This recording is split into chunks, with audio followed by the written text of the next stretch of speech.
Howdy y'all, and welcome to take 2 of What's for Dinner. The second take is always better than the first take.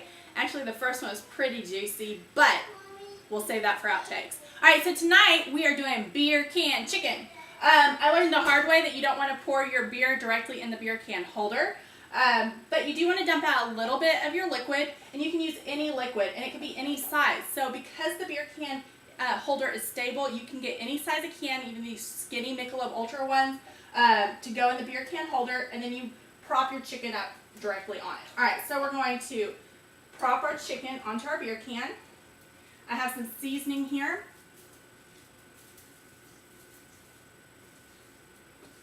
And we're going to season it real good. What I did is I did spritz it with olive oil first so that the seasoning stuck a little bit better. In your kitchen spritzer, it has a little filter, so you can now, excuse me while I wash my hands and slide across my floor.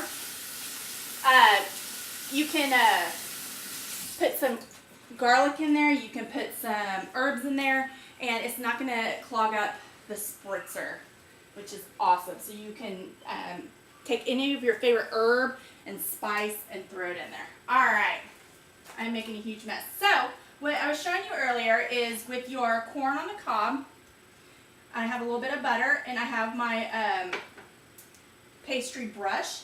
And that thing is cool because you're like the wood ones with the bristles, you're going to get bristles all over everything. The bristles, pull them out of your teeth, you lose them in the dishwasher, they're just gross. With this, it's one piece, you're not going to get bacteria all up in it. This is our spiral and slice. So if you're a fan of the Texas tornado fries at the fair, then this is the guy for you. And I handled it after touching butter. Actually, I think Easton got a hold of it, so it's a little slick. Alright. So you just twist and shout. It comes with a little attachment that goes inside, and you can do one side of the well with one veggie and the other half with another veggie, or two of the same veggie even, and you're going to get perfectly sliced veggies. I'll just throw that guy on there. You can use any type of veggie in here. You can do onions for onion strings. Tonight we're doing some zucchini. And then after I get them all spiraled and sliced up, then I'm going to spritz them with some olive oil, throw some of my favorite seasoning on here, and we're good to go. This is the barbecue pan and can holder. In the first take I showed you how to attach the can holder, but you don't have to have the can holder. You can use it just for your veggies. Sometimes we'll throw a bag of frozen veggies or frozen french fries on there, our favorite seasoning, and we grill our french fries. That way we're not turning on the oven in the hot, hot summer. So less AC bill. You can do carrots with this too. I love doing it with salads. One side I'll put radishes, the other side I'll put cucumber, and you get this beautiful cucumber and radish garnish for my salads. It's good for pizzas, so you could do onion on one side and maybe mushrooms or something on the other, and it's beautiful. Alright, and so we have these little potatoes. You could do it with these little tiny potatoes too. Just press it in there. And then there's these little teeth that grab it, so push it down really good so it grabs it. And it makes it easier when you twist. And I got a little wonky. It helps if you cut it in half. I thought because this guy was so little we could skip that step, but no. So crunch it down there and then twist and shout. I'd probably let my big girl do this, but I will not let my little one, just because the blades underneath are supersonic sharp, and I don't want him accidentally sticking his fingers down there. So we grill the potatoes, we grill carrots. I mean, we throw everything on the grill. If you wanted, you could take a little bit of this leftover butter and butter everything up. You could take olive oil and olive oil it up. Whatever you want to do to add a little bit of oil.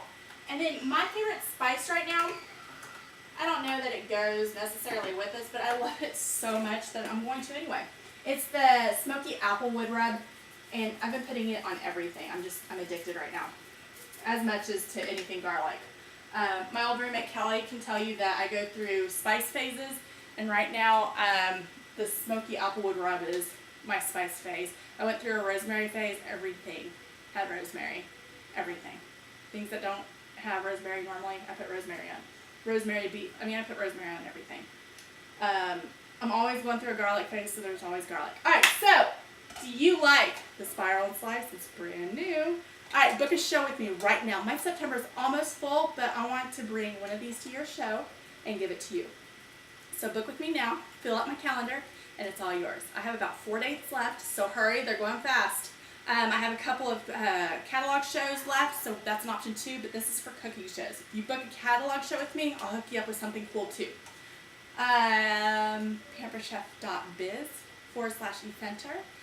Find us on Facebook, facebook.com/thepamperedactors with an S, because there's 2 of us, and elizabeth.fenter@gmail.com. You want to email me or text me, 817-917-1889. Ask me what's for dinner. I'll tell you what's for dinner, and I'll send you pictures and a recipe too.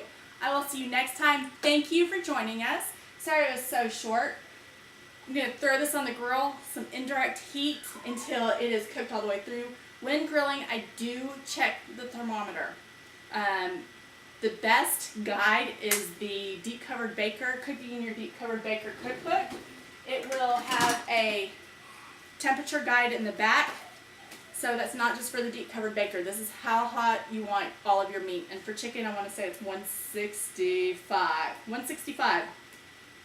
And then you want your meat. Always let your meat rest for about 10 minutes. Yes, let your meat rest for 10 minutes after heating it up. Always. So that way you don't lose all the valuable juices and moisture and have dry, gross meat. So that's the biggest tip tonight. Let your meat rest. Throw it on the grill, indirect heat until it is about, I can tell by looking at it, I want to say probably about 15-20 minutes. I'm a horrible judge of time in cooking because there's lots of craziness and time flies when you're having fun. So check your internal temperature and let your meat rest. Yes, we do have some beer in here, but it's going to evaporate and it'll be okay. So, see you later. If you don't like beer, use a can of Coke. Use a can of apple juice. Use any can you want. Margarita can. Anything. Alright, thanks for joining us. I'll post some pictures and you can see us and join us later on tonight. Bye. Thanks. Don't tell Jeff I'm cooking on his grill.